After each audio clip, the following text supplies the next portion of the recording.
As the world quiets and the stars begin their silent watch, let us journey back to a time when the clash of bronze and the roar of ambition shaped the fate of a civilization. Picture a land of rugged mountains and shimmering seas, where city-states stood like proud sentinels, their walls steeped in stories of valor and betrayal. Tonight, we unravel the tale of the Peloponnesian War, a struggle that pitted the vibrant, seafaring Athens against the disciplined, unyielding Sparta. This is not merely a chronicle of battles and strategies, but a tapestry of human dreams, fears, and destinies, woven through decades of conflict that reshaped the ancient world.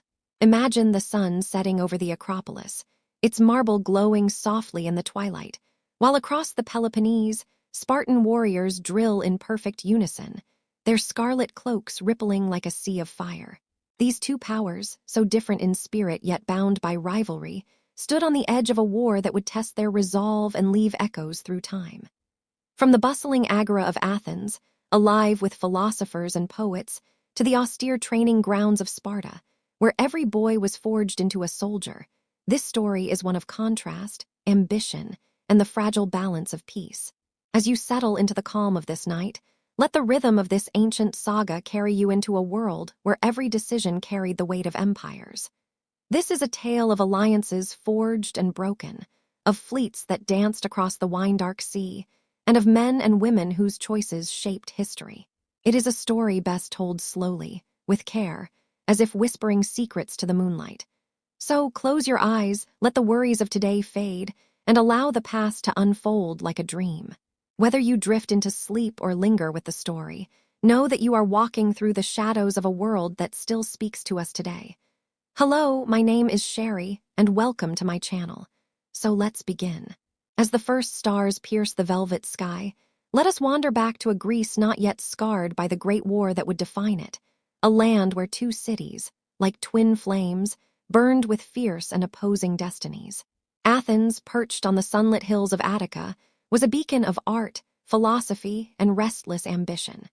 Her streets hummed with the voices of merchants, poets, and orators, their words mingling with the salt-scented breeze from the nearby sea.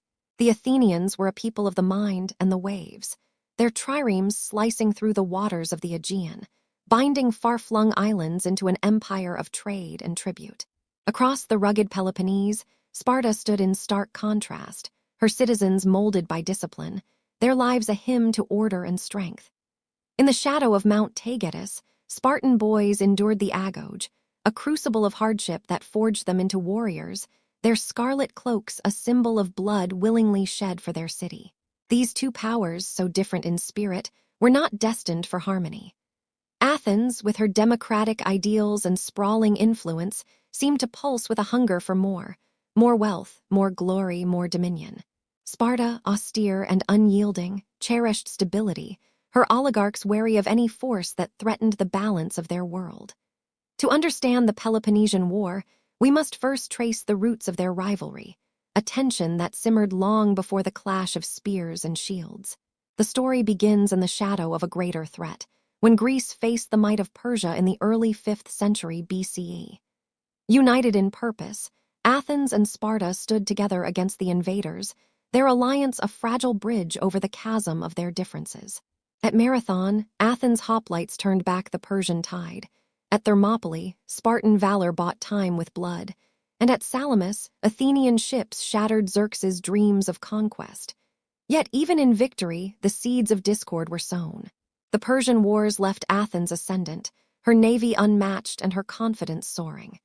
She formed the Delian League, a coalition of city-states bound by mutual defense, but it soon became something more, an empire in all but name. Athens grew wealthy, her coffers filled with tributes from allies who, over time, became subjects. The Parthenon rose, its marble columns a testament to her pride, while her walls stretched to the port of Piraeus, securing her lifeline to the sea. Sparta watched this rise with growing unease. The Spartans, leaders of the Peloponnesian League, valued their own alliance of equals, bound by mutual respect rather than coercion. They saw Athens' expansion as a threat not just to their power, but to the very order of Greece. To them, Athens' democracy was a reckless experiment, her imperial ambitions a spark that could ignite chaos. By the 460s BCE, these tensions erupted into the First Peloponnesian War, a prelude to the greater conflict. It began with skirmishes over disputed territories, like Megara, a city caught between the two powers. Athens, under the leadership of men like Cimon, sought to extend her influence, building alliances and fortifications that encroached on Spartan interests. Sparta, with her unmatched army, responded with force, her phalanxes marching to assert dominance. The war was less a single blaze than a series of smoldering fires, battles at Tanagra, Oenophyta, and along the Corinthian Gulf. Neither side could claim total victory, and exhaustion led to a truce in 451 BCE, a 5-year peace that was more a pause than a resolution. Yet, even in this uneasy calm, the differences between Athens and Sparta grew sharper, like a blade honed for the conflicts to come. Picture the agora of Athens in those years, alive with debate, where citizens argued over the future of their city. Philosophers like Anaxagoras spoke of the cosmos, while sculptors carved gods in stone, their work funded by the wealth of empire. In Sparta, the scene was different. Young men trained in silence, their lives dedicated to the collective, their loyalty to the state absolute. These were not just cities, they were visions of what humanity could be, each convinced of its own righteousness. The First Peloponnesian War had ended, but its lessons lingered. Athens learned she could wield her navy like a spear, striking from afar, while Sparta knew her strength lay in the disciplined ranks of her hoplites. Both sides began to see the other not as a rival, but as a threat to their very existence. As we drift through this ancient world, imagine the weight of choices made in those years, decisions by men who could not yet see the shadow of the greater war looming. The peace they crafted was fragile, built on mistrust, and the unspoken certainty that their paths would cross again in battle. What drove these cities to the edge of such a precipice? Was it pride, fear, or the simple clash of ideals too stubborn to bend? As the night deepens, let us linger on this question, for the answer lies in the years that followed, when a single spark would set the Greek world aflame. As the embers of the First Peloponnesian War cooled, Greece settled into an uneasy stillness, like a sea before a storm. The year was 446 BCE, and a treaty known as the 30 Years' Peace was forged, a delicate thread meant to bind Athens and Sparta in harmony. Picture the envoys of both cities, their cloaks dusted with the grit of long journeys, meeting under the open sky to swear oaths before the gods. The terms were clear. Athens would relinquish some of her landward ambitions, returning disputed territories like Megara to neutrality, while Sparta acknowledged Athens' dominion over the sea. Neither side would meddle in the other's alliances, and disputes would be settled through arbitration, not swords. Yet, beneath the solemn vows, mistrust lingered like a shadow, whispering of a peace too brittle to endure. In Athens, the city pulsed with renewed vigor. The Parthenon's construction continued, its columns rising like a hymn to Athena, funded by the tributes of the Delian League. The agora buzzed with merchants hawking wares from distant shores, while philosophers like Socrates began to draw crowds, their questions piercing the air like darts. Athens was not just a city but a dream of empire, her triremes patrolling the Aegean, her influence stretching from the Black Sea to the islands of the Cyclades. The 30 Years' Peace allowed her to tighten this grip, transforming allies into subjects who paid for the privilege of Athenian protection. Imagine the harbors of Piraeus, alive with the creak of ropes and the shouts of sailors, as ships laden with grain and silver fueled the city's ambitions. Yet with each new tribute, Athens sowed resentment, her allies chafing under the weight of her dominance. Sparta, meanwhile, retreated into her austere ways, her citizens wary of the world beyond the Peloponnese. In the valleys of Laconia, life moved to the rhythm of discipline. Men trained in the heat of the day, their bodies honed for war, while the Helots, enslaved peoples who tilled the land, labored under watchful eyes. The Spartan elders, the Gerousia, and the kings debated in shadowed halls, their voices low but resolute. They saw Athens' growing power as a tide that could drown the balance of Greece. The Peloponnesian League, Sparta's web of allies, was a bulwark against this threat, but its strength lay in unity, not coercion. Cities like Corinth and Thebes, proud and independent, looked to Sparta for leadership, yet they too felt the strain of Athens' reach, particularly in trade and territory. The peace was tested early. Small disputes flared, like sparks on dry tinder. In 440 BCE, the island of Samos, a key member of the Delian League, rebelled against Athens, seeking independence. Athens responded with force, her triremes blockading the island, her hoplites storming its walls. The siege was brutal but swift, and Samos was brought to heel, a stark reminder of Athens' unwillingness to loosen her grip. Sparta watched, her leaders debating whether to intervene, but the peace held for now. The incident revealed the fragility of the treaty. Athens' actions, though within the letter of the agreement, strained its spirit. To the Spartans, it was proof that Athens' ambition knew no bounds, a city that would bend the rules to suit her will. Beyond the great cities, the Greek world was a mosaic of smaller states, each with its own desires and grievances. Corinth, a maritime power in its own right, grew increasingly resentful of Athens' control over trade routes. Her merchants, once rivals to Athens, now found their ships overshadowed by Athenian galleys. Thebes, proud and ambitious, chafed at Athens' influence over neighboring Boeotia. These tensions rippled through the Peloponnesian League, where meetings of allies became forums for complaints against Athens. Imagine a Corinthian envoy, his voice sharp with frustration, addressing the Spartan assembly. How long will we tolerate Athens' arrogance? Her empire grows and our freedom shrinks. The Spartans listened, their faces impassive, but their hearts stirred with unease. The 30 years' peace was meant to be a bridge, but it was built on sand. Each side interpreted its terms through the lens of their own fears and ambitions. Athens saw it as a license to expand her influence, so long as she avoided direct provocation. Sparta saw it as a cage, restraining her instinct to check Athens' rise. The treaty's call for arbitration was a noble idea, but in practice, it was a hollow promise. Neither side trusted the other to negotiate in good faith. As the years passed, the peace became less a bond and more a countdown, each incident eroding the fragile trust that held it together. Picture a quiet night in Athens, the city's lamps flickering like stars against the dark. A citizen, perhaps a potter or a scribe, stands by the city walls, gazing toward the horizon. He knows of Sparta, of her warriors and her pride, and wonders if the peace will hold. In Sparta, a young hoplite, his shield polished to a gleam, trains under the moonlight, his thoughts on the tales of Athens' wealth and hubris. Both men, in their own way, sense the gathering storm.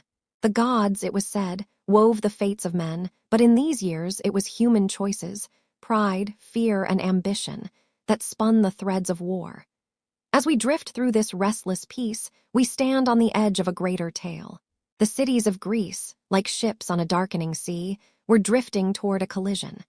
What spark would finally break the treaty's fragile bonds? What moment would turn words into weapons? As the night wraps around us, let us linger on this question, for the answer lies in the shadows of a single, fateful dispute. As the veil of night deepens, let us walk the paths of ancient Greece in the year 431 BCE, where the fragile threads of the 30 years' peace began to unravel. The air was thick with whispers of discord, carried on the winds that swept across the Aegean and through the olive groves of the Peloponnese. Athens and Sparta, bound by a treaty yet divided by ambition, stood like two giants, their shadows lengthening toward a clash that would consume the Greek world. The peace, so carefully crafted, was not broken by a single blow but by a series of sparks, each igniting the dry tinder of mistrust. To understand how this great war began, we must linger on two disputes, those of Corcyra and Potidaea, that lit the fuse and set the stage for the Peloponnesian War. Picture the island of Corcyra, modern-day Corfu, its shores kissed by turquoise waves, its harbors bustling with ships that rivaled even those of Athens. Corcyra was a naval power, proud and independent, but caught in a bitter feud with its mother city, Corinth. The trouble began over Epidamnus, a distant colony both claimed as their own. In 435 BCE, civil strife tore Epidamnus apart, and Corcyra's refusal to aid its settlers enraged Corinth, who sent ships and men to assert control. The Corcyraeans, outnumbered and desperate, turned to Athens for protection. Imagine their envoys standing in the Athenian assembly, their voices urgent yet measured, pleading for an alliance. "Athens," they said, "your navy rules the seas. Join us, and together we can stand against Corinth's aggression." The Athenians, ever mindful of their maritime empire, saw opportunity in Corcyra's plea.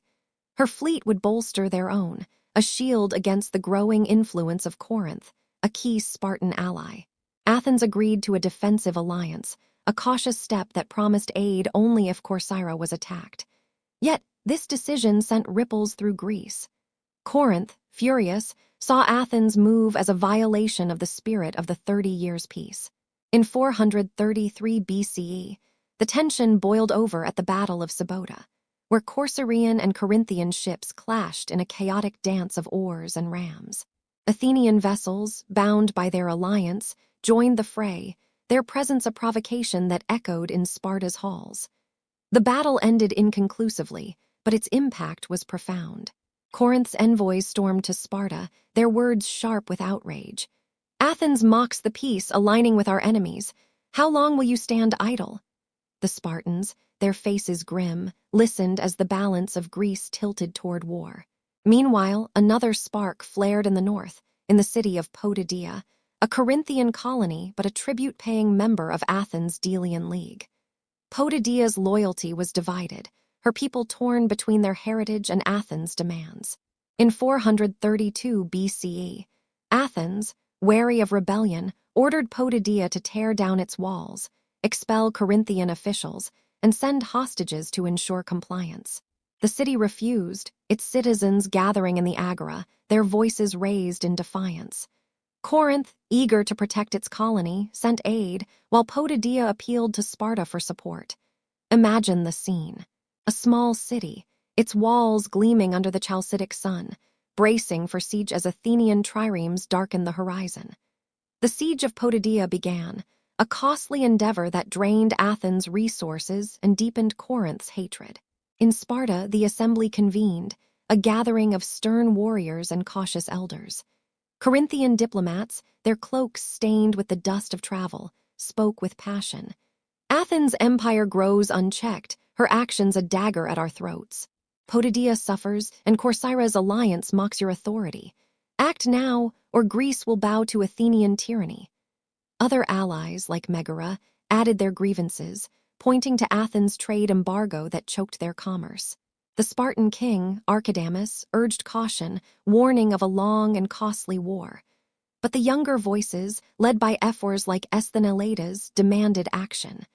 "Honor demands we fight," they declared, their words ringing through the assembly. The vote was cast. Sparta declared that Athens had broken the peace. Picture the moment, the Spartan assembly, lit by torchlight as the decision for war was made. Across the Peloponnese, warriors sharpened their spears, while in Athens, the news arrived like a thunderclap. Pericles, the city's guiding star, stood before the assembly, his voice calm but resolute. "We will not yield," he said, "for our strength lies in our unity and our ships." The city prepared, her walls fortified, her fleet readied. Yet beneath the resolve there was unease. Imagine an Athenian mother, standing at the docks of Piraeus, watching her son board a trireme, her heart heavy with the weight of coming strife. In Sparta, a father looked to his son, trained from youth for this moment, and wondered what the gods had woven into their fates. The disputes over Corcyra and Potidaea were not mere squabbles, but the breaking points of a deeper divide. Athens saw her actions as protecting her empire. Sparta saw them as proof of insatiable ambition. The 30 Years' peace, meant to bind, had instead become a chain, each link weakened by distrust. As the first war cries echoed across Greece, the world held its breath, waiting to see which city would bend and which would break. What would happen when Sparta's armies marched and Athens' ships set sail? As the stars above us burn softly, let us follow this path, where the clash of ideals ignites a war that will echo through time. As the night wraps us in its gentle embrace, let us drift to Athens in the spring of 431 BCE, where the city stood poised on the brink of war, her marble temples glowing under a sky that seemed to hold its breath. Athens was no mere city. She was a living dream, a place where the human spirit soared in art, philosophy, and ambition. At her helm stood Pericles, a man whose vision shaped her destiny, his voice a beacon guiding her through the gathering storm. To understand the Peloponnesian War, we must walk the streets of Athens in these fateful days, feeling the pulse of a city that believed itself invincible, yet stood on the edge of trials that would test its soul. Picture the Acropolis, its half-finished Parthenon shimmering in the dawn, a monument to Athens' glory funded by the tributes of her empire. Below, the agora bustled with life, merchants haggling over amphorae of wine, philosophers debating the nature of justice, and sailors recounting tales of distant shores. The air carried the scent of olive oil and sea salt, mingling with the hum of a city that never slept. Athens was the heart of the Delian League, a web of alliances that stretched across the Aegean, binding islands and coastal cities in a network of trade and protection. Her triremes, sleek and deadly, patrolled the seas, their oars cutting through the waves like the wings of a hawk. This was a city that lived by the sea, her lifeline the long walls that stretched from the city to the port of Piraeus, ensuring her wealth and security. Pericles, son of Xanthippus, was the architect of this golden age. A man of piercing intellect and unyielding resolve, he was no warrior in the mold of Sparta's kings, but a statesman whose words could sway a city. Elected strategos year after year, he stood before the Athenian assembly, his presence commanding, his speeches weaving a vision of Athens as the school of Greece. "Our city is an education to the world," he declared, his voice echoing through the Pnyx, where citizens gathered to shape their fate. Pericles believed in Athens' destiny, not just to survive but to shine as a beacon of culture and power. His strategy for the coming war was bold yet cautious. Avoid pitched battles with Sparta's unmatched army, rely on the navy to strike from the sea, and trust in the long walls to protect the city while her empire sustained her. Walk with me through Athens streets, where the rhythm of life continued despite the shadow of war. In the potter's quarter, artisans painted scenes of gods and heroes on clay, their hands steady even as rumors of Spartan armies reached the city.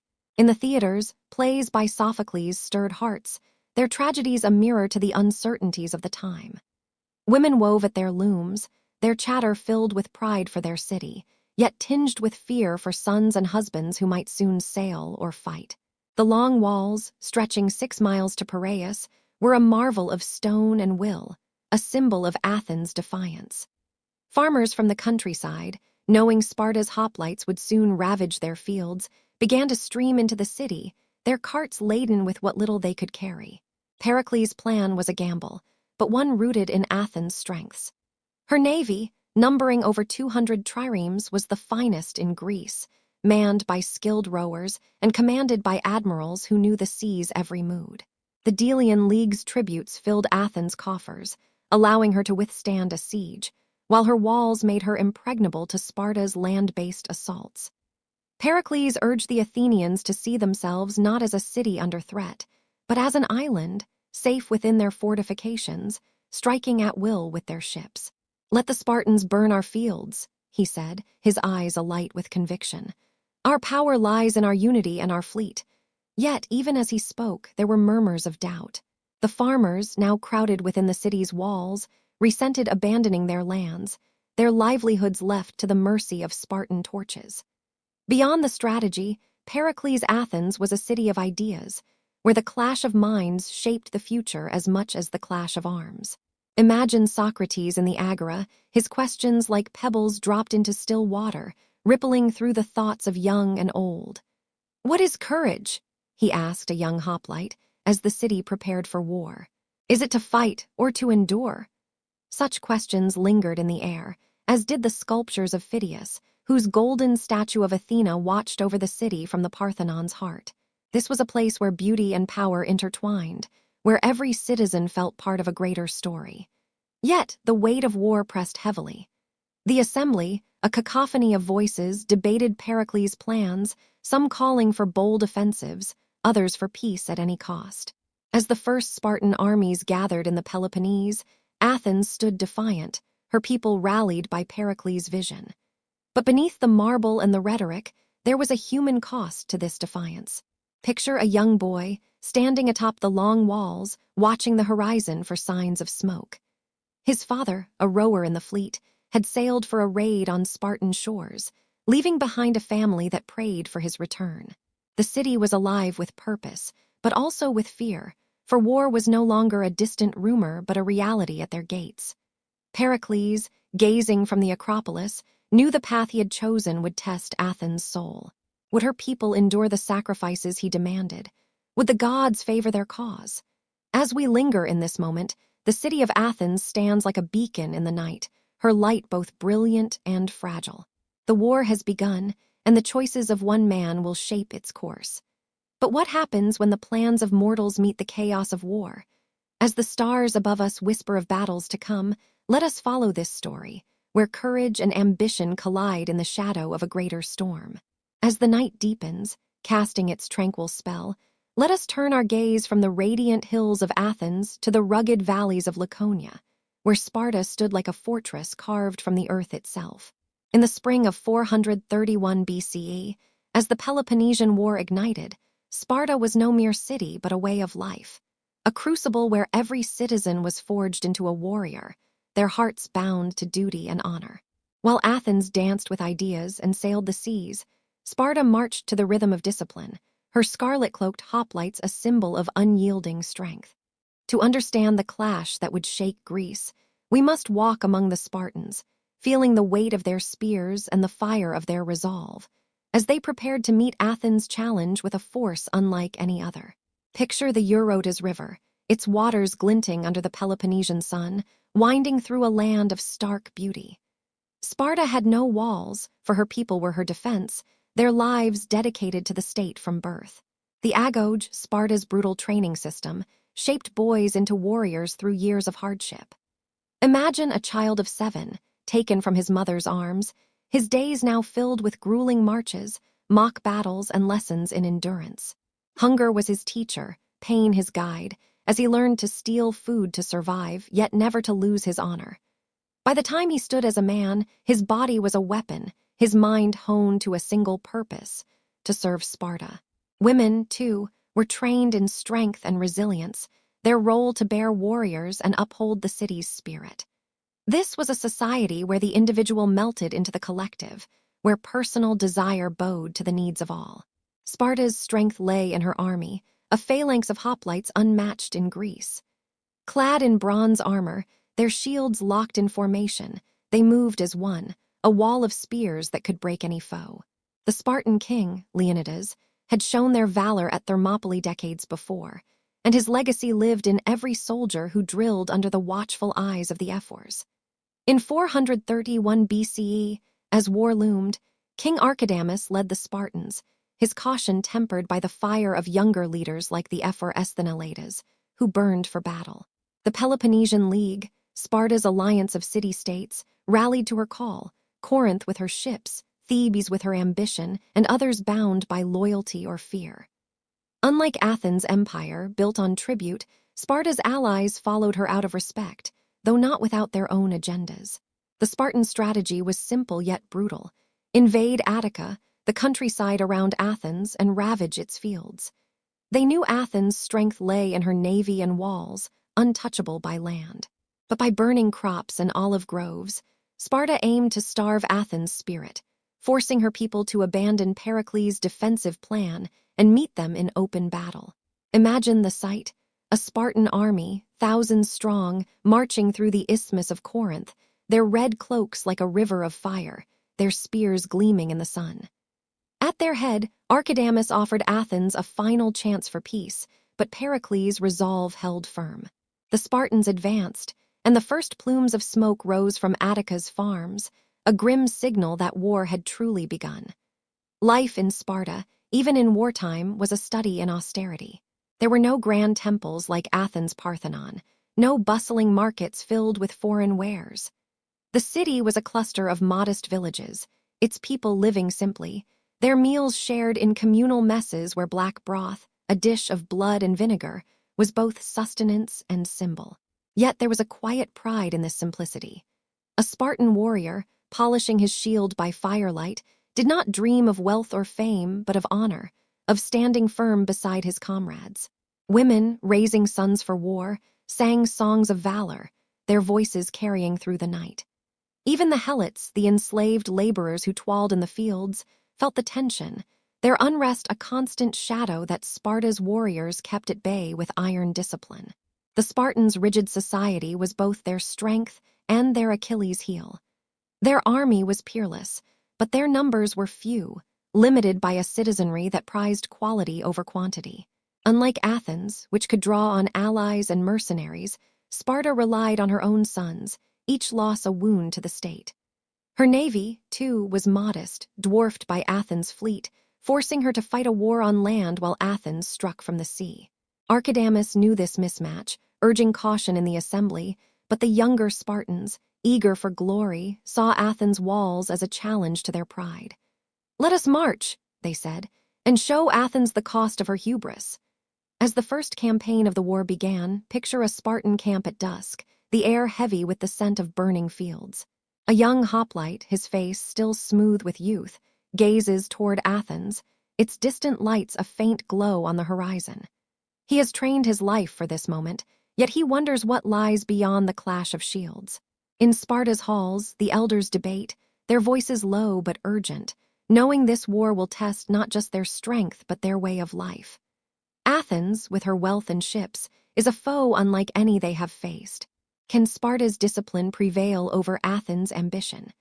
As the stars above burn with silent wisdom, let us linger on this question, for the answer lies in the battles that will soon unfold across the scarred lands of Greece. As the night folds us into its quiet embrace, let us journey to the fields of Attica in 431 BCE, where the Peloponnesian War erupted into a blaze that would scar the Greek world.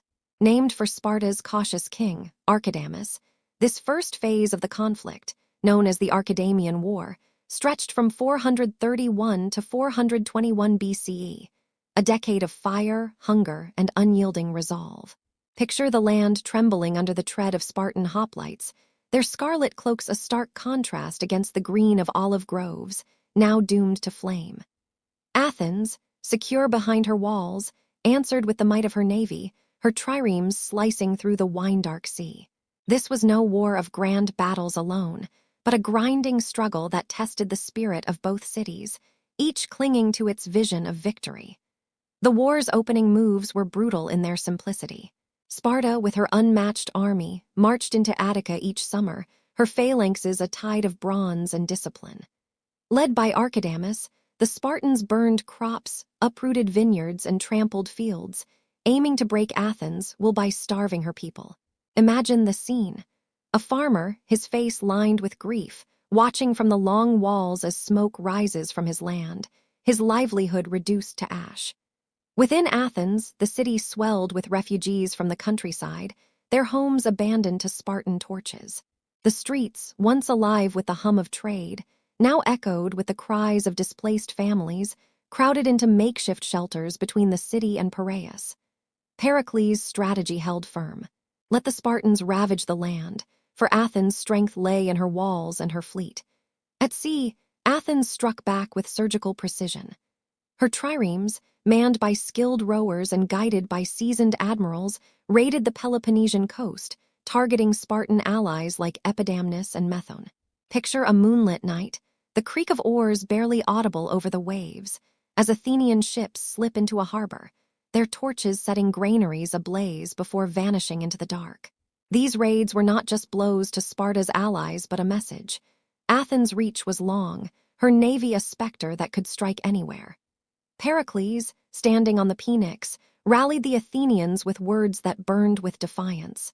"Our city is an island, untouchable by land. Let them waste their strength on our fields, we will break them on the sea." Yet, the war was not just a clash of strategies, but a human ordeal. In Athens, the influx of rural refugees strained the city's resources. The long walls, a marvel of engineering, became a lifeline and a cage. Families huddled in shanties along the fortified corridor, their lives a mix of hope and hardship. Markets struggled to feed the swollen population, and the air grew heavy with the scent of sweat and fear. In the Agora, debates raged. Some praised Pericles' restraint, others cursed his refusal to meet Sparta in open battle.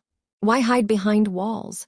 a farmer might have shouted, his hands calloused from a life now lost. "Let us fight for our homes." But Pericles, his gaze steady, urged patience, knowing a pitched battle would play to Sparta's strengths. Sparta, too, felt the war's weight. Her warriors, trained from childhood, were invincible in formation, but their campaigns were limited by the seasons. Each summer, they marched, burned, and retreated, unable to breach Athens' defenses. The Helots, the enslaved backbone of Spartan agriculture, grew restless under the strain of war, their whispers of rebellion a constant threat. Imagine a Spartan hoplite, his shield heavy on his arm, standing guard over a burning Attic field. He has trained for glory, yet this war offers no decisive clash, only the slow grind of destruction. In Sparta's messes, where warriors shared their simple meals, talk turned to frustration. "How long must we burn fields while Athens' ships mock us?" one might have asked, his voice low but sharp.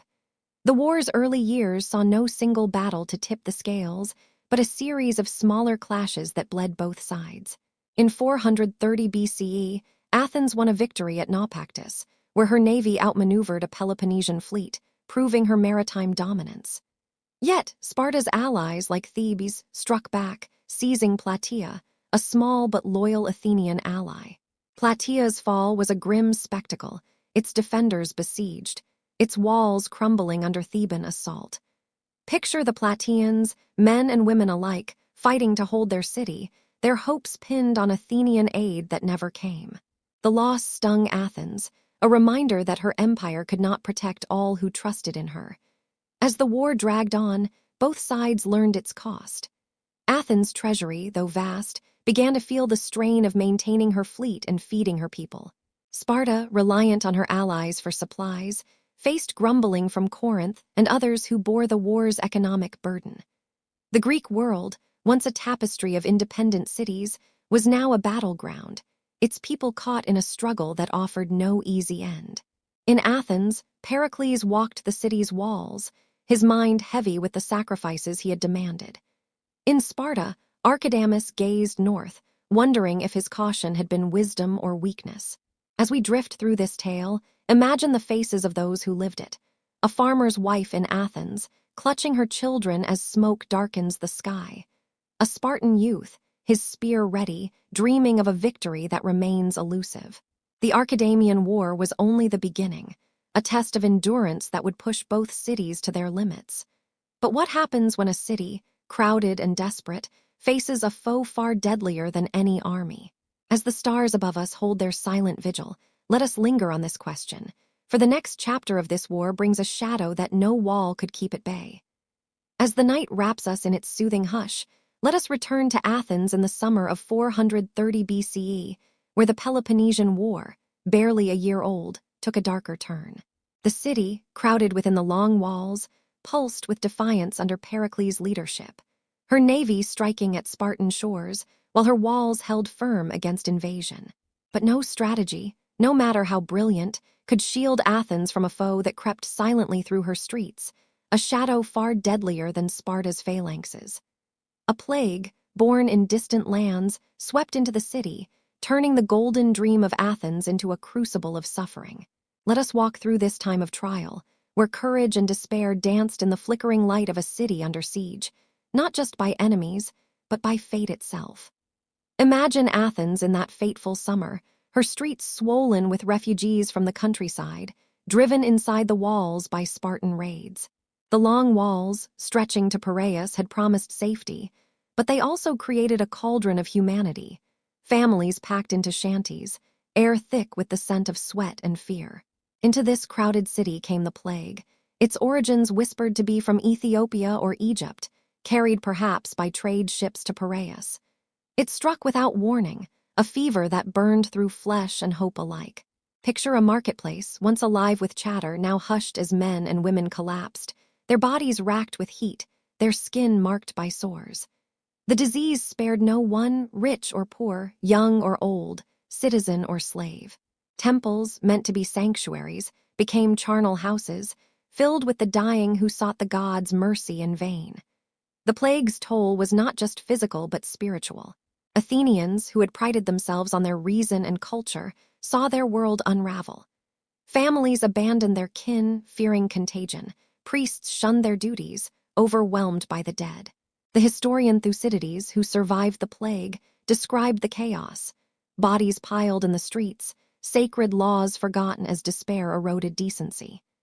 Imagine a mother, her face pale, cradling a child whose fever would not break, her prayers drowned by the wails echoing through the city. The long walls, meant to protect, trapped the disease within, turning Athens into a prison of suffering. Food grew scarce, tempers flared, and the once vibrant agora became a place of whispered dread. Pericles, the city's guiding star, faced this crisis with his characteristic resolve, but even he could not stem the tide of death.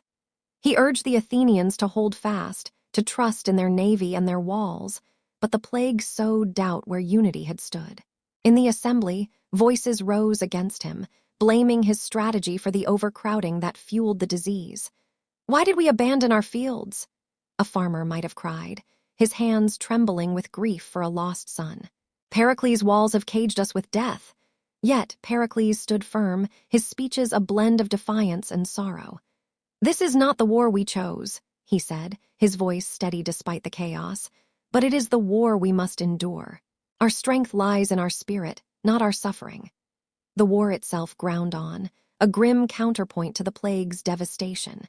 In 430 BCE, while Athens reeled, her navy continued its raids, striking Peloponnesian coasts to keep Sparta's allies off balance. But these victories felt hollow as the city buried its dead. Sparta, untouched by the plague, pressed their invasions of Attica, their hoplites burning fields with renewed vigor, knowing Athens was weakened. Picture a Spartan warrior, his shield gleaming under the sun, pausing to watch the distant city, its skyline marred by smoke, not from their fires but from funeral pyres.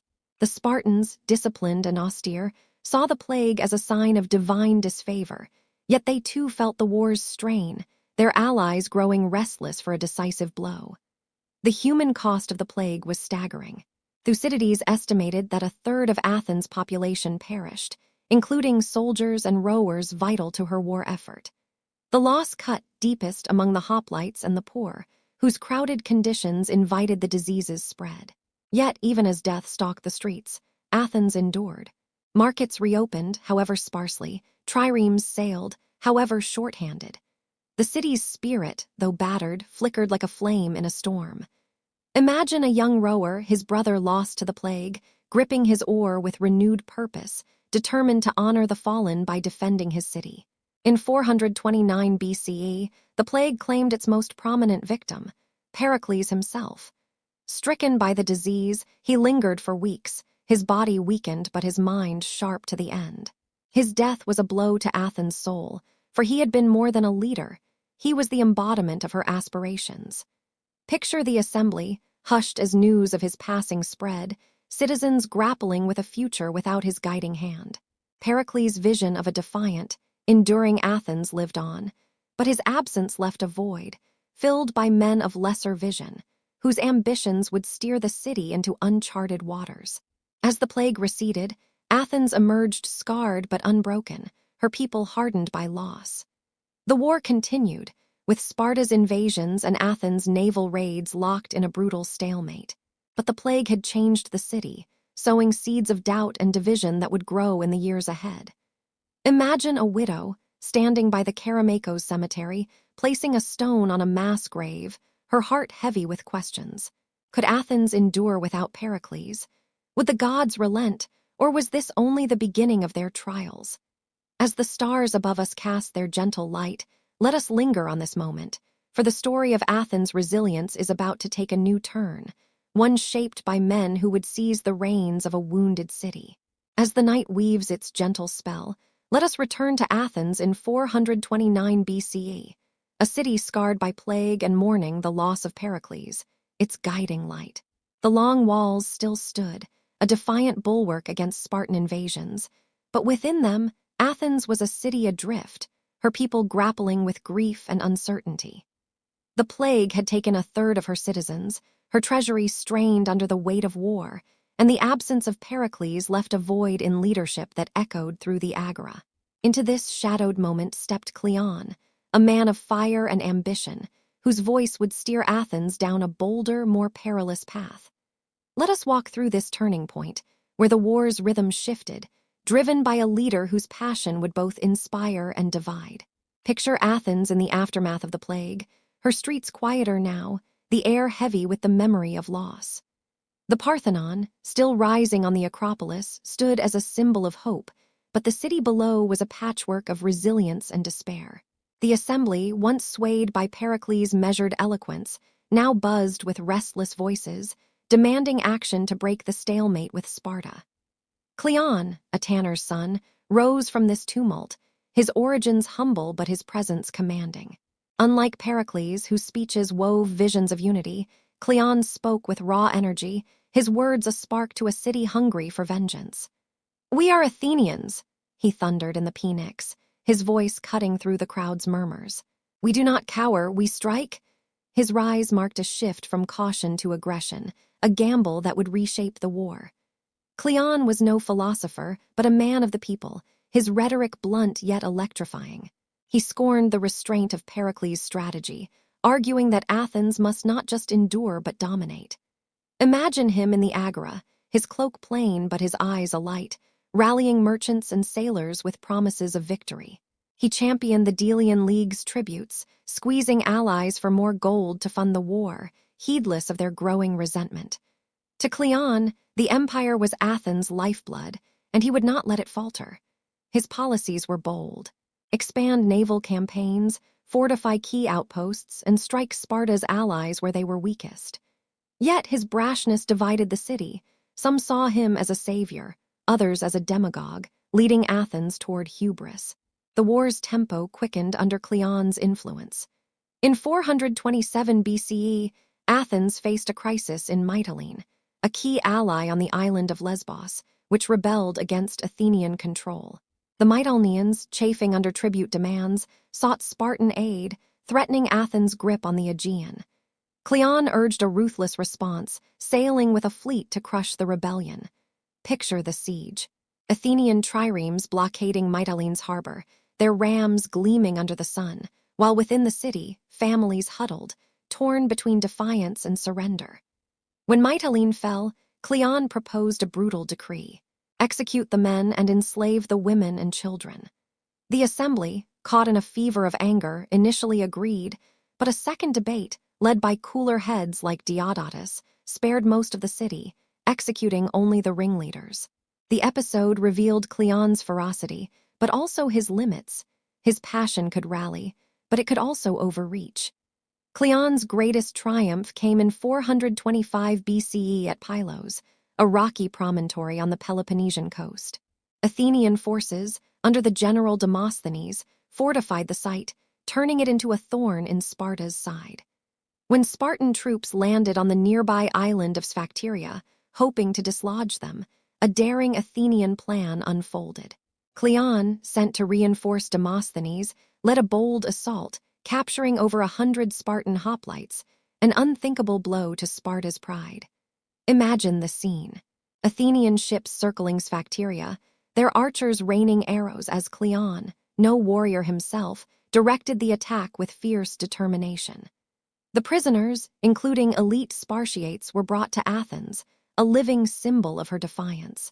In the agora, citizens cheered, their spirits lifted from the plague's shadow, while Cleon basked in the glory, his name now synonymous with victory.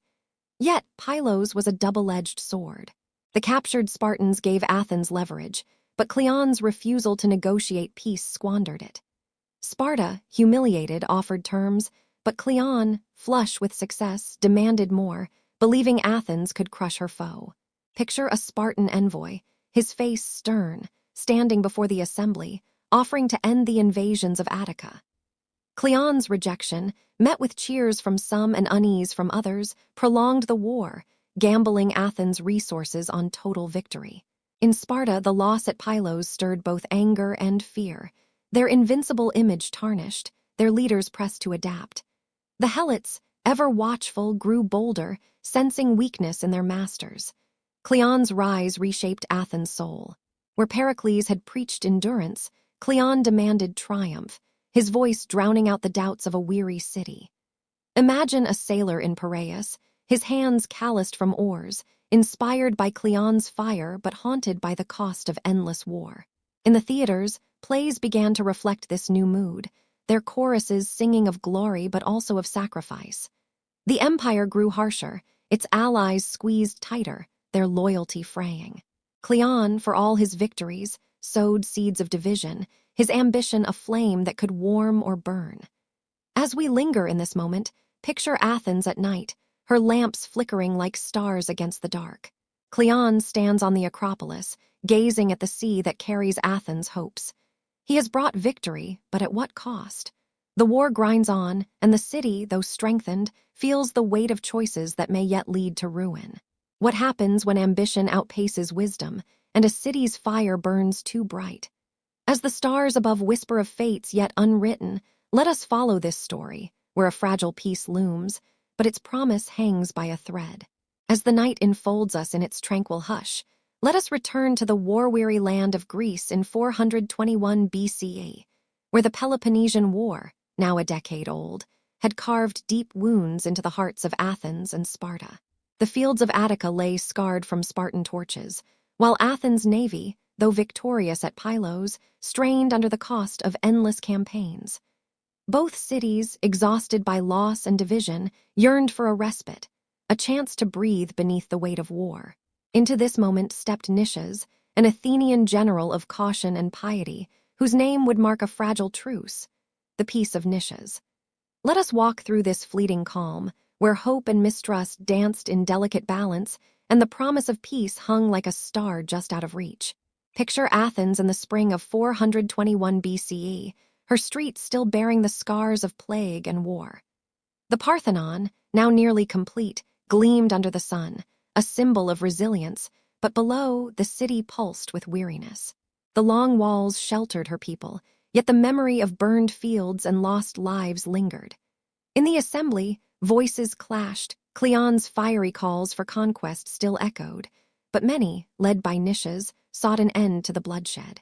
Nicias, a man of wealth and moderation, was no orator like Pericles or firebrand like Cleon. His strength lay in his pragmatism, his speeches grounded in a desire to preserve Athens' gains without risking her future. "We have humbled Sparta at Pylos," he argued, his voice steady in the Phoenix. "Let us secure our empire, not exhaust it." In Sparta, the mood was equally somber. The loss at Sphacteria, where elite hoplites were captured, had shaken the city's pride. The Helots, ever a threat, grew bolder, their whispers of rebellion fueled by Sparta's weakened state. King Plestonax, alongside the Ephors, faced pressure from allies like Corinth, who demanded decisive victory, but also from warriors weary of endless marches. The Spartan prisoners held by Athens were a constant humiliation, their return a priority that outweighed pride. Imagine a Spartan elder, his face etched with years of war, standing in the assembly, his words heavy. "We cannot fight forever while our brothers languish in chains. Peace, though bitter, may serve us now." The Peace of Nicias, signed in 421 BCE, was a compromise born of exhaustion. Its terms aimed to restore the pre-war balance. Athens would return Pylos, Sparta would withdraw from Attica, and captured territories, like Amphipolis, would revert to their former owners. Both sides agreed to a 50-year truce, with disputes settled by arbitration, and the Spartan prisoners were to be freed. Picture the ceremony, envoys from both cities, their cloaks dusted with travel, swearing oaths before altars, their voices mingling with the scent of burning offerings. The treaty was a beacon of hope, yet its foundations were fragile, built on mutual distrust rather than true reconciliation. Many Athenians saw it as a pause, not an end, while Sparta's allies, particularly Corinth and Thebes, bristled at terms they felt favored Athens. The peace failed to heal the deeper wounds.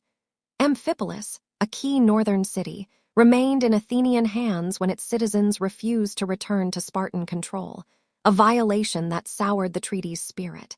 Corinth, ever resentful of Athens' maritime dominance, refused to fully embrace the peace, their envoys whispering of betrayal in Spartan halls.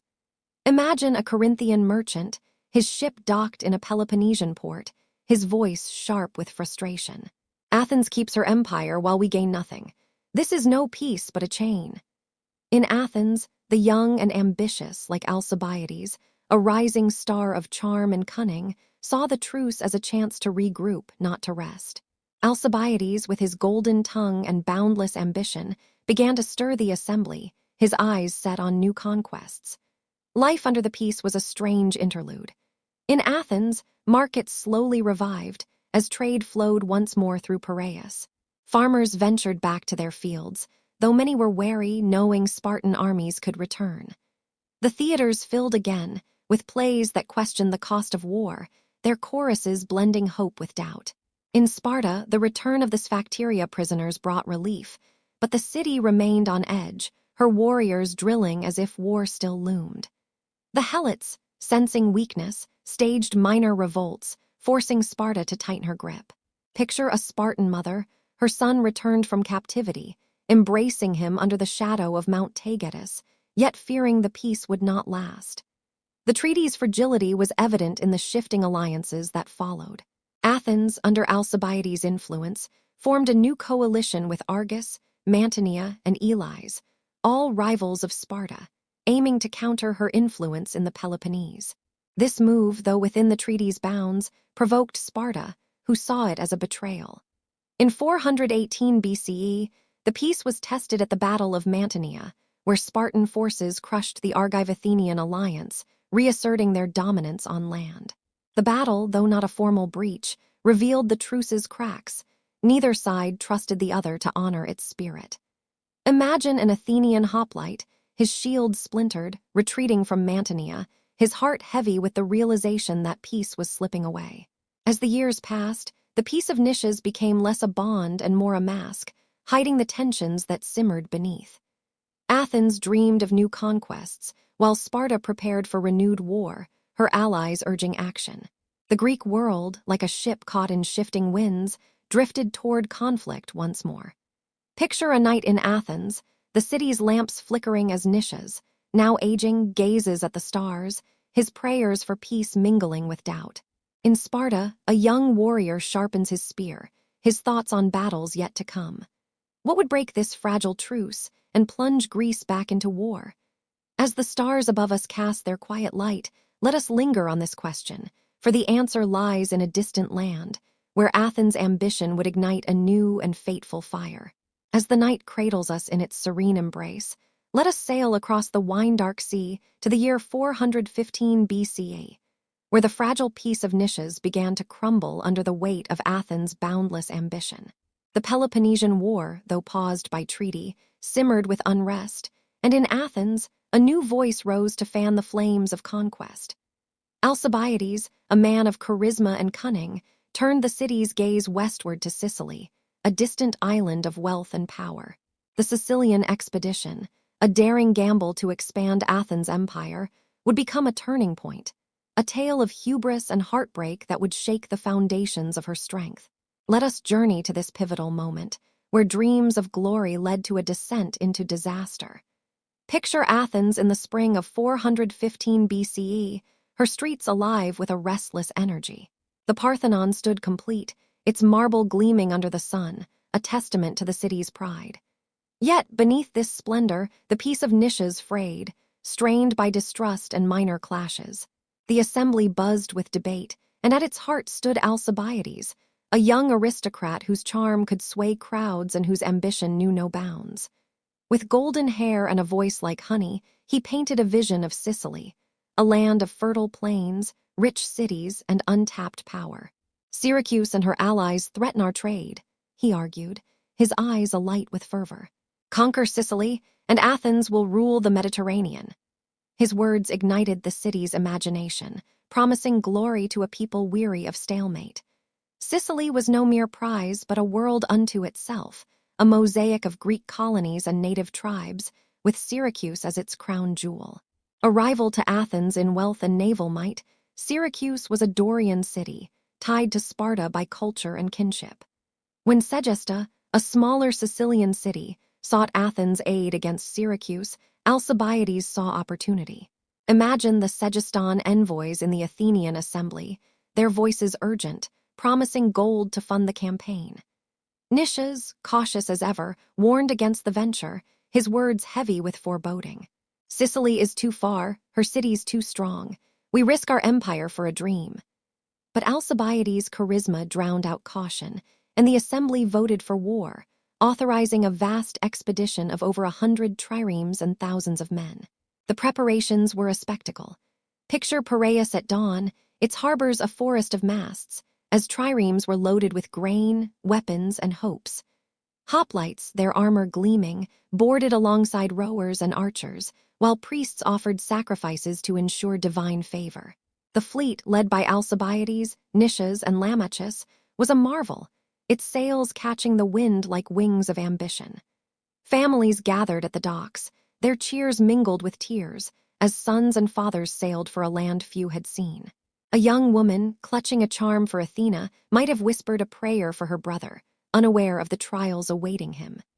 The fleet's departure was a moment of pride, but also of unease, for the gods seemed to send omens. A scandal of vandalized statues, the Hermi, cast a shadow over the city's resolve. The expedition arrived in Sicily with grand expectations, but the reality was daunting. Syracuse, fortified and defiant, rallied her allies, while the Sicilian terrain, rugged hills and marshy plains, challenged Athenian tactics. Alcibiades, bold and strategic, urged swift action, but his leadership was cut short. Accused of the Hermi desecration, he was recalled to Athens for trial, only to defect to Sparta, a betrayal that would haunt the campaign. Nicias, now in command, lacked the fire to press the attack, his caution clashing with Lamachus' aggression. Picture the Athenian camp near Syracuse, tents pitched under olive trees as soldiers grumbled, their morale sapped by indecision. The siege of Syracuse began, with Athenian forces encircling the city, but progress was slow, and Sicilian resistance fierce. The campaign's tide turned against Athens. Syracuse, aided by her allies and later by Spartan reinforcements, held firm. The Athenians, far from home, struggled to maintain supply lines, their treasury draining with each passing month. In 414 BCE, a bold attempt to wall off Syracuse faltered as Syracusan counterwalls blocked their efforts. Picture the clash: Athenian hoplites, sweat-soaked, battling under a scorching sun, while Syracusan cavalry harried their flanks. Disease crept into the Athenian camp, weakening men already strained by hunger and defeat. Nicias, plagued by illness himself, sent desperate pleas to Athens for reinforcements, but the city, overconfident, had underestimated the cost. By 413 BCE, the expedition unraveled. A massive Athenian reinforcement, led by Demosthenes, arrived only to face disaster in the great harbor of Syracuse. The Syracusans, now bolstered by Spartan general Gylippus, trapped the Athenian fleet in a naval battle that shattered their hopes. Picture the chaos: triremes ramming under a blood-red sunset, oars splintering, men screaming as ships sank into the churning sea. The survivors, attempting to retreat by land, were hunted through Sicily's hills, captured or slain. Thousands were imprisoned in Syracuse's quarries, their bodies broken by starvation and despair. Imagine a young Athenian, his shield lost, stumbling through the night, his dreams of glory buried in the dust. The Sicilian expedition was a catastrophe, costing Athens half her fleet and countless lives. The city's confidence, once unshakable, cracked under the weight of defeat. In Athens, the news arrived like a thunderbolt, silencing the agora, filling the theaters with laments. The empire, stretched thin, faced rebellion from allies who sensed weakness. Alcibiades, now in Sparta, whispered strategies to his new allies, turning Athens' own ambition against her. As we linger in this moment, picture a widow in Piraeus, staring at the empty sea, her heart heavy with loss. The war, once a contest of strength, had become a test of survival. What would Athens do, her dreams shattered, her enemies emboldened? As the stars above cast their silent light, let us follow this tale, where betrayal and ambition weave a path toward darker days. As the night enfolds us in its gentle calm, let us linger in the year 413 BCE, where the Peloponnesian War, now a crucible of ambition and loss, turned on the mercurial figure of Alcibiades. Athens, reeling from the catastrophic failure of the Sicilian expedition, stood vulnerable, her fleet diminished, her treasury drained, and her allies whispering of revolt. Into this fractured moment stepped Alcibiades, a man whose charm was matched only by his treachery. Having fled Athens to escape trial for the Hermes scandal, he now wove a path of betrayal through Sparta and beyond, his actions reshaping the war's course. Let us follow this enigmatic figure, whose shifting allegiances cast a shadow over Greece, as the struggle between Athens and Sparta entered a new, treacherous phase. Picture Alcibiades in Sparta, a golden-haired exile among the austere warriors of Laconia. The Spartans, disciplined and suspicious, were an unlikely refuge for a man of Athenian extravagance, yet his charisma won their ear.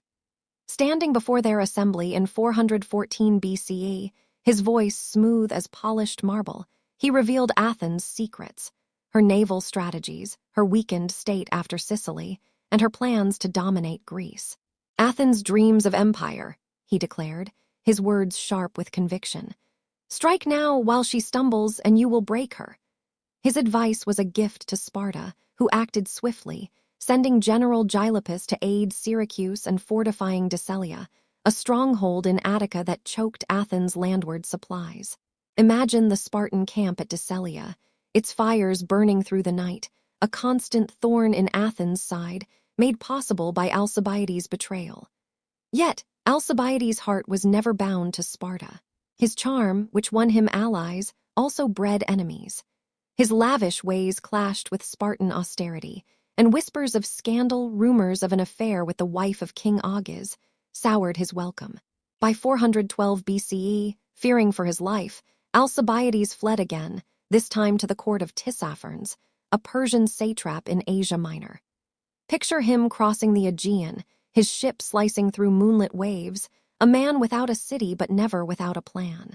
In Persia, he donned the robes of a diplomat, his tongue weaving promises of alliance. To Tissaphernes, he painted a vision of a weakened Greece, ripe for Persian influence if Athens and Sparta were kept at odds. Support Sparta sparingly, he advised, and let both cities exhaust themselves. His words sowed division, ensuring Persia's gold flowed to Sparta but never enough to secure her victory. In Athens, the wounds of Sicily festered. The city's navy, once her pride, was a shadow of its former strength, and rebellions flared among her allies in the Delian League. Chios, Miletus, and other cities, sensing Athens' weakness, sought Spartan aid to break free. Picture the Athenian assembly, its debates now frantic, as news of defections spread. The treasury, bled dry by Sicily, struggled to fund new ships, while the agora buzzed with fear and anger. Yet even in this dark hour, Alcibiades' shadow loomed. From Persia, he sent secret messages to Athenian leaders, promising to secure Persian support if they recalled him. His audacity was breathtaking, a traitor offering salvation. Imagine a weary Athenian admiral, reading Alcibiades' letter by lamplight, torn between distrust and desperation. Alcibiades' machinations bore fruit in 411 BCE, when Athens, gripped by crisis, overthrew her democracy in favor of an oligarchy, the 400. This coup, partly inspired by Alcibiades' promises of Persian aid, aimed to stabilize the city but instead sowed chaos. Picture the streets, where citizens, once proud of their democracy, now clashed with armed factions, their voices raised in protest or fear. Alcibiades, recalled by the Athenian fleet at Samos, returned not to the city but to her navy, where loyalists rejected the oligarchy. His presence rallied the sailors, who saw in him a spark of hope. At the Battle of Abydos in 411 BCE, Alcibiades led the fleet to victory against a Spartan force, proving his worth. Imagine the scene, triremes clashing in the Hellespont, Alcibiades at the helm, his golden hair catching the wind, a traitor turned savior. Yet his loyalty remained a riddle. Even as he fought for Athens, his heart was his own, his motives tangled in ambition and survival. In Sparta, his betrayal stung, fueling their resolve to crush Athens before she could recover. The Spartans, now aided by Persian gold, built a navy to challenge Athens at sea, a shift that tilted the war's balance. Picture a Spartan admiral standing on a newly built trireme, his eyes fixed on the horizon, determined to avenge Alcibiades' treachery. In Persia, Tissaphernes watched with satisfaction, playing both sides to weaken Greece for Persian gain. The war, once a duel between two cities, had become a web of intrigue, with Alcibiades at its center. The human cost of this phase was profound. In Athens, families mourned sons lost in Sicily, while new levies called men to sea, leaving homes empty. Picture a mother in Piraeus, weaving by lamplight, her son serving under Alcibiades, her prayers torn between hope for victory and fear of his betrayal. In Sparta, warriors trained relentlessly, their discipline unshaken, but their allies, like Corinth, grew frustrated by the war's endless drain. Alcibiades, a man without a home, moved through this world like a phantom, his actions shaping fates he could not fully control. As we linger in this moment, imagine Alcibiades on a ship's deck, gazing at the stars, his mind a whirl of plans and perils. He had betrayed Athens, then Sparta, and now played a dangerous game with Persia. Could he truly redeem Athens, or was he leading her deeper into ruin? The war, now a tangle of alliances and betrayals, teetered on the edge of new battles. As the stars above whisper of shifting fates, let us follow this story, where the rise of new powers and the clash of fleets will test the limits of Greece's endurance. As the night settles around us like a velvet cloak, let us drift back to Greece in 412 BCE, where the Peloponnesian War, now a sprawling tapestry of betrayal and ambition, entered a new and perilous phase. Athens, battered by the Sicilian disaster and Alcibiades' treachery, clung to her empire, her triremes still a force in the Aegean but her spirit strained by loss. Sparta, emboldened by Athens' weakness, found new strength in alliances that shifted the war's tide. With Persian gold and Syracusan ships bolstering her cause, Sparta stepped out from the shadow of her land-bound might to challenge Athens on the sea. Let us sail through this turning point, where the balance of power tilted, and the clash of fleets under starlit skies reshaped the fate of Greece. Picture Sparta in the aftermath of Sicily, her austere villages alive with a cautious optimism. The loss at Sphacteria still stung, but Athens' collapse in Syracuse had lit a spark in Spartan hearts. The elders, gathered in their shadowed halls, saw opportunity in their enemies' wounds. Alcibiades' defection had given them Athens' secrets, and his advice to fortify Decelia choked her landward supplies, forcing farmers to huddle within the long walls. Yet Sparta's army, though peerless, could not breach Athens' maritime empire. To win, they needed a navy, and for that, they turned to an unlikely ally, Persia, the ancient foe whose shadow had once united Greece. Imagine a Spartan envoy, his cloak plain but his resolve iron, standing before Tissaphernes, the Persian satrap, offering alliance in exchange for gold to build ships. Persia, under Darius II, saw Greece's war as a chance to reclaim influence lost after the Persian Wars. Tissaphernes, cunning and calculating, agreed to fund Sparta, but his support was a double-edged sword, guided by Alcibiades' whispers to keep both cities weak.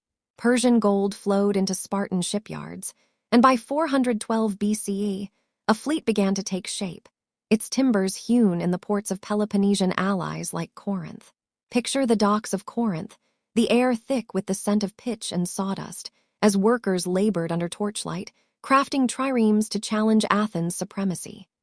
The Spartans, unaccustomed to naval warfare, trained relentlessly, their discipline adapting to the sway of decks and the rhythm of oars.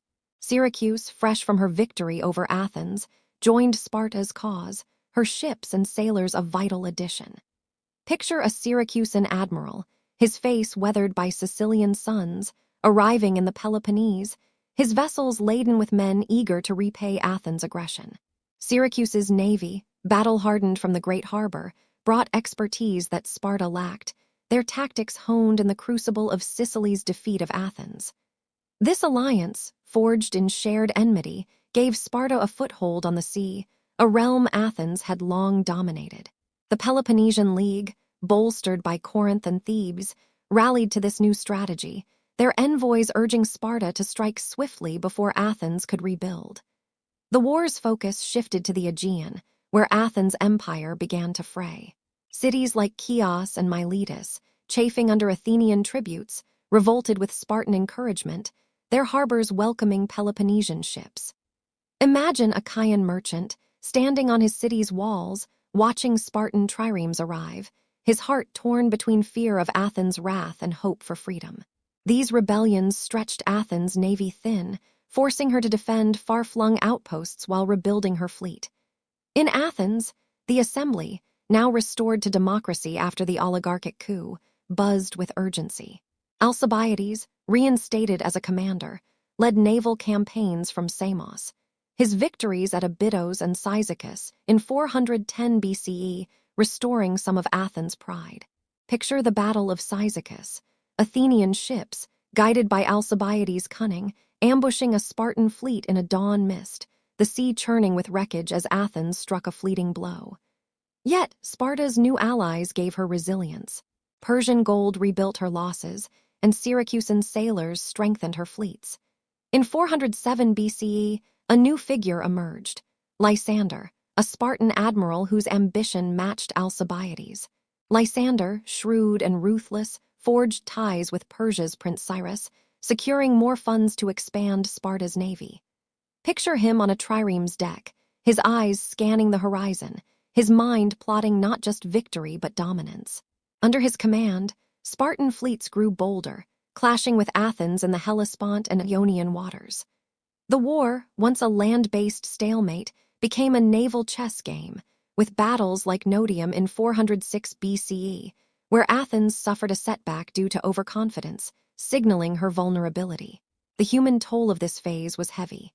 In Athens, families sent more sons to sea, their prayers carried on the wind as ships sailed for distant battles. Picture a widow in Piraeus, her hands weaving nets, her eyes fixed on the empty harbor, fearing her last son would not return. In Sparta, the war strained the city's rigid society, as Helot unrest grew and allies demanded more resources. Corinth, her economy battered, grumbled at Sparta's slow progress, while Syracuse's sailors, far from home, longed for their island shores. The war's expansion, fueled by foreign gold, drew in lives and hopes from across the Mediterranean, each battle a thread in a tightening noose. As Sparta's navy grew, Athens fought to hold her empire together, her spirit flickering but unbroken. Alcibiades' victories gave hope, but his past betrayals cast a long shadow, and Lysander's rise promised new challenges. Picture a night in Athens, the city's lamps dim against the dark, as citizens whisper of Persian gold and Syracusan ships. In Sparta, Lysander gazes at the stars, his dreams of victory burning bright.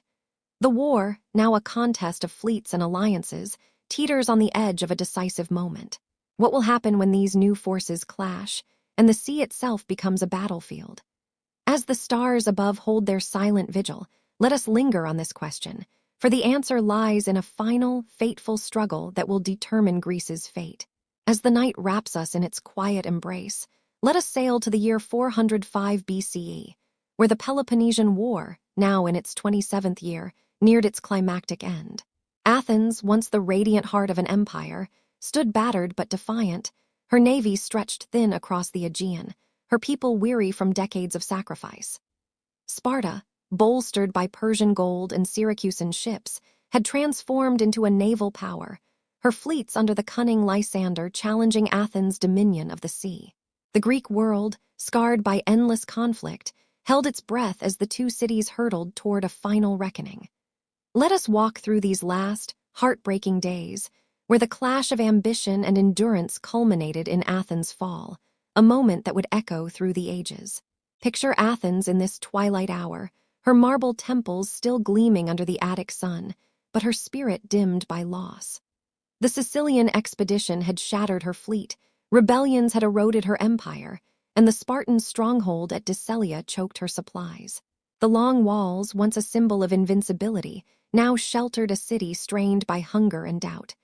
In the Agora, voices clashed, some called for peace, others for one last stand. Alcibiades, briefly a savior with victories like Cyzicus, had fallen from favor again, exiled for a minor defeat at Notium. The assembly, desperate, turned to new generals like Canaan and Callicratidas, their hopes pinned on a navy that was Athens' last lifeline. Imagine a sailor's wife, standing at Piraeus, her hands clutching a prayer to Poseidon, as her husband sails to defend the city's dwindling honor. Sparta, under Lysander's ruthless leadership, sensed victory. Persian gold, secured through his alliance with Prince Cyrus, had built a fleet that rivaled Athens' own, manned by skilled Syracusan and Corinthian rowers. Lysander, a man of iron will and cunning, was no mere warrior but a strategist who understood the war's deeper currents. He focused on the Hellespont, the narrow strait that carried Athens' grain from the Black Sea. Without this lifeline, Athens would starve. Picture Lysander on his trireme, his eyes scanning the horizon, his mind plotting not just battle but annihilation. Sparta's allies, though weary, rallied to his call, their ships gathering like a storm cloud over the Aegean. The decisive blow came in 405 BCE at the Battle of Aegispotami, a small river mouth in the Hellespont. The Athenian fleet, numbering some 180 triremes, anchored near the shore, their crews fatigued and overconfident. Lysander, ever patient, watched from his own fleet, refusing to engage until the moment was ripe. For days, the Athenians taunted, sailing out to challenge him, only to return to their camp each night. Then, on a fateful day, as the Athenians disembarked to gather supplies, Lysander struck. Picture the chaos. Spartan ships surging forward, their rams splintering Athenian hulls, the beach erupting in panic as sailors scrambled to escape. In a single, devastating assault, Lysander captured or destroyed nearly the entire Athenian fleet, taking thousands prisoner. Only a handful of ships, led by Canaan, escaped to warn Athens of the disaster. The news reached Athens like a thunderclap, silencing the city's heart. The agora fell quiet, the theaters empty, as citizens grappled with the truth. Their navy, their pride, was gone. Without ships, the grain routes were severed, and starvation loomed. Picture a family huddled in a cramped home within the long walls, their rations dwindling, their eyes hollow with fear. The assembly convened, but hope was scarce. Some proposed surrender, others defiance, but the reality was inescapable. Athens could not fight on. Lysander, emboldened, sailed to the Aegean, rallying rebel cities and tightening the noose around Athens' empire. By early 404 BCE, he blockaded Piraeus, cutting off the city's last lifeline. The siege of Athens was a slow, agonizing ordeal. Hunger gnawed at the city, her people reduced to eating weeds and leather. Imagine a child, his face gaunt, searching the streets for scraps, while his mother, once proud, weeps in silence. Spartan armies, joined by their allies, encamped outside the walls, their campfires a ring of menace under the night sky. Within the city, factions clashed, democrats and oligarchs, once united, now turned on each other, blaming past choices for their plight. The memory of Pericles' vision, of Cleon's fire, of Alcibiades' betrayal, hung heavy, a litany of dreams that had led to this moment. In the spring of 404 BCE, Athens surrendered. Envoys, their faces drawn, met Lysander under a truce flag, agreeing to harsh terms. The long walls would be dismantled, the navy reduced to a handful of ships, and Athens' empire dissolved. The Delian League, once a beacon of her power, was no more. Picture the scene as the walls came down, the sound of crumbling stone echoing like a dirge. Citizens watched in silence, their tears mingling with the dust, as Spartan troops entered the city, their scarlet cloaks a stark contrast to Athens' faded glory. A puppet oligarchy, the 30 tyrants, was installed, ending the democracy that had defined Athens' soul. The fall was not just a military defeat, but a wound to the city's spirit.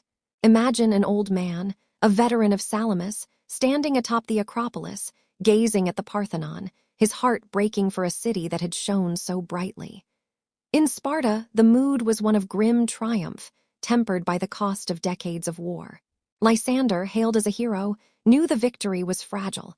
Persia's gold had won the day, but Greece remained a land of rivalries.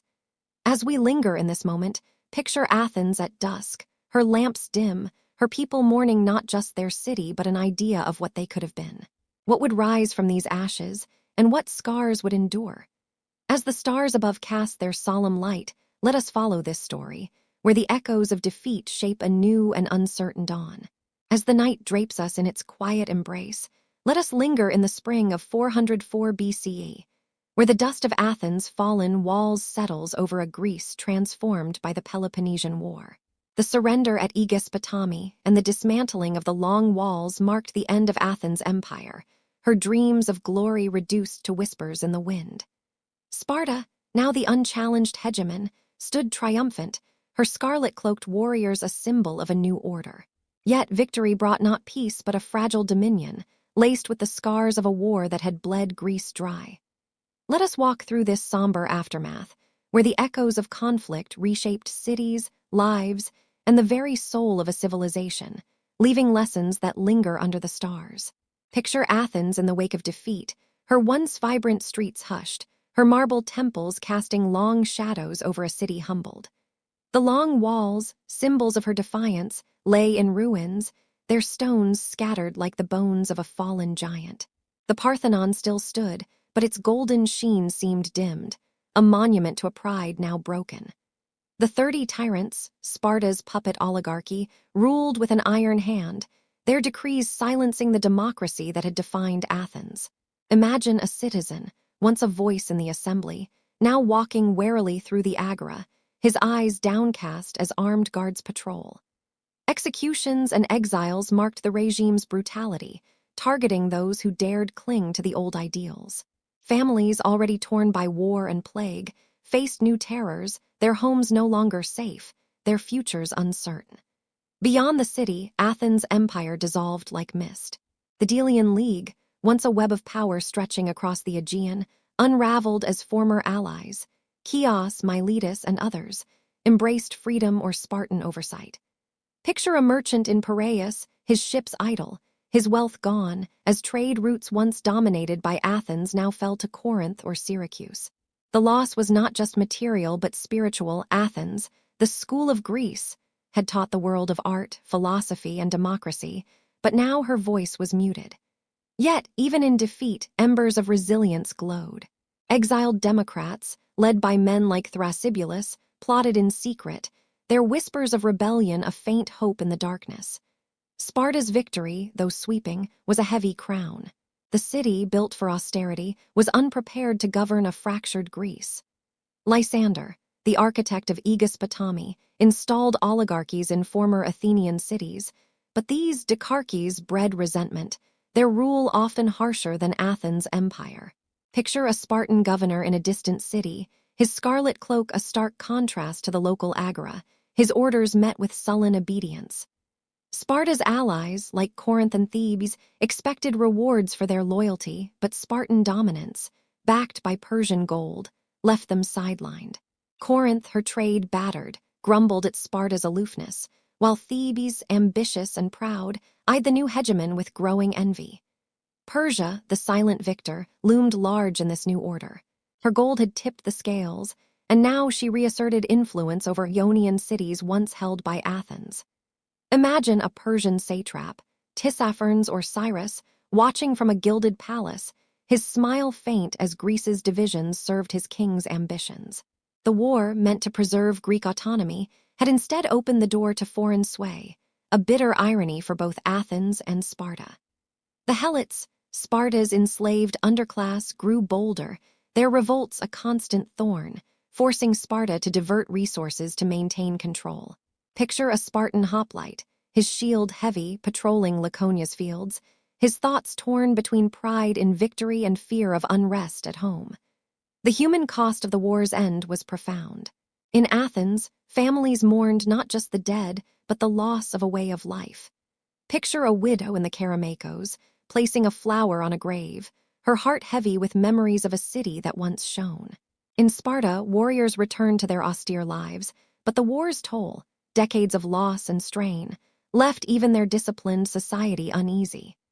Across Greece, smaller cities, caught in the giant's struggle, faced ruined fields and emptied treasuries. Plataea, razed by Thebes, stood as a ghost town, its stones a testament to the war's cruelty. The Greek world, once a vibrant mosaic, was now a patchwork of scars, its people bound by shared suffering yet divided by new rivalries. Sparta's hegemony, though triumphant, was short-lived. By 403 BCE, Athens' democrats, led by Thrasybulus, overthrew the 30 tyrants, restoring democracy in a quiet but defiant act.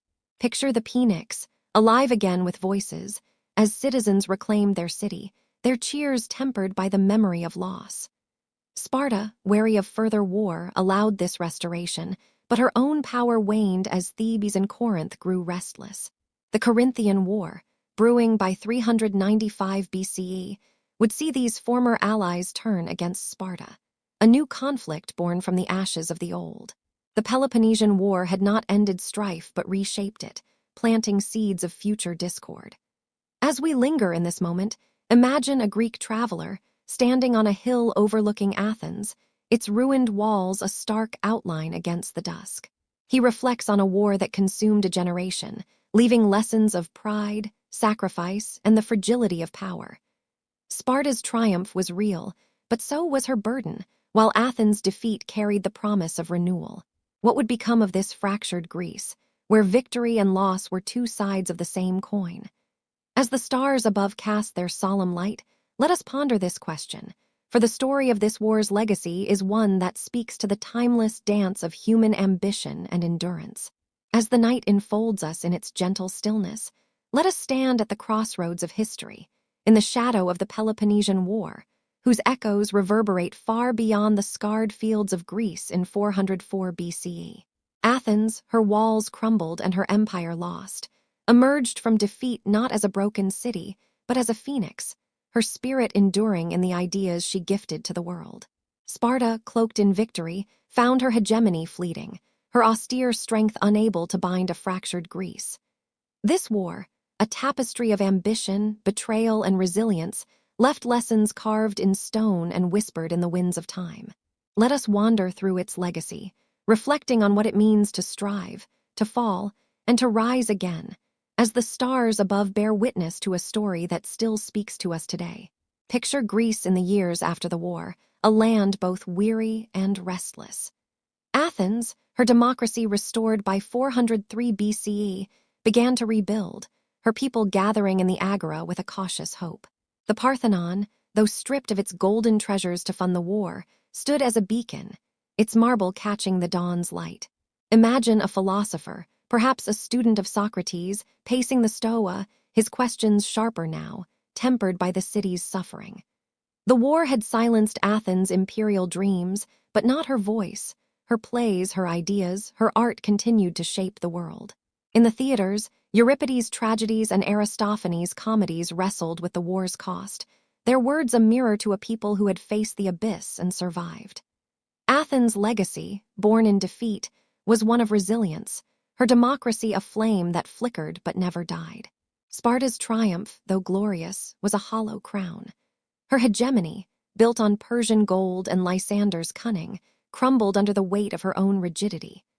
By the 390s BCE, the Corinthian War saw former allies like Thebes and Corinth turn against her, their armies clashing in the same fields once ravaged by Athens. Picture a Spartan hoplite, his scarlet cloak faded, standing guard in a Peloponnesian outpost, his thoughts heavy with the realization that victory had not brought peace.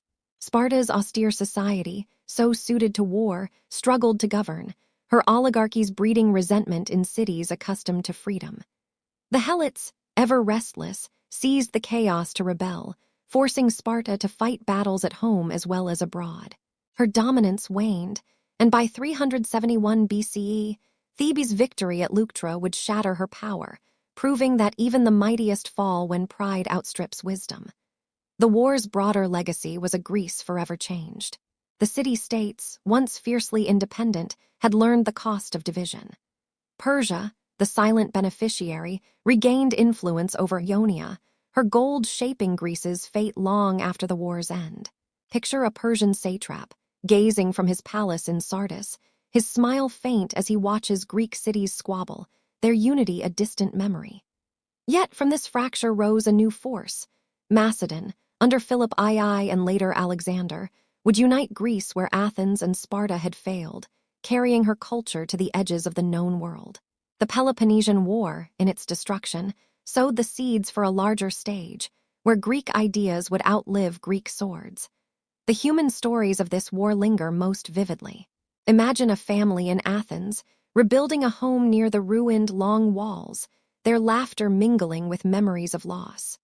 A widow, her husband fallen at Aegispotami, teaches her son the songs of their city, her voice a thread connecting past to future. In Sparta, a warrior, now old, tells tales of Sphacteria to his grandsons, his pride tempered by the knowledge that peace was fleeting.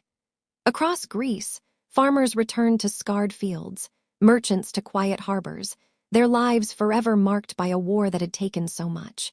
These stories of ordinary men and women caught in extraordinary times are the war's truest legacy, reminding us that history is not just battles and kings, but the heartbeat of those who endure. The war's lessons are timeless, speaking to us as we sit beneath the stars. It warns of hubris, Athens' Sicilian gamble, Sparta's rigid pride, showing how ambition unchecked can lead to ruin. It teaches resilience, as Athens rose from defeat to reclaim her soul, and caution, as Sparta's victory brought burdens she could not bear. It reveals the fragility of alliances, the cost of betrayal, and the power of ideas to outlast empires. Picture a modern reader, opening Thucydides' history, his words a bridge across centuries, urging us to see our own struggles in Greece's trials. The Peloponnesian War, though ancient, is a mirror, reflecting the eternal dance of power, sacrifice, and hope. As we reflect, imagine standing on the Acropolis, the night air cool, the city below a patchwork of light and shadow. The war's echoes linger in the stones, in the plays, in the questions that still stir our hearts. What does it mean to strive for greatness, knowing it may lead to fall? How do we rebuild when all seems lost? These are the questions Athens and Sparta asked, and their answers, flawed, human, enduring, guide us still. The Greek world, though fractured, gave us democracy, philosophy, and stories that burn bright, even in defeat. As the stars above weave their silent tales, let us carry these lessons into our dreams, where the past whispers of courage and caution for the days to come.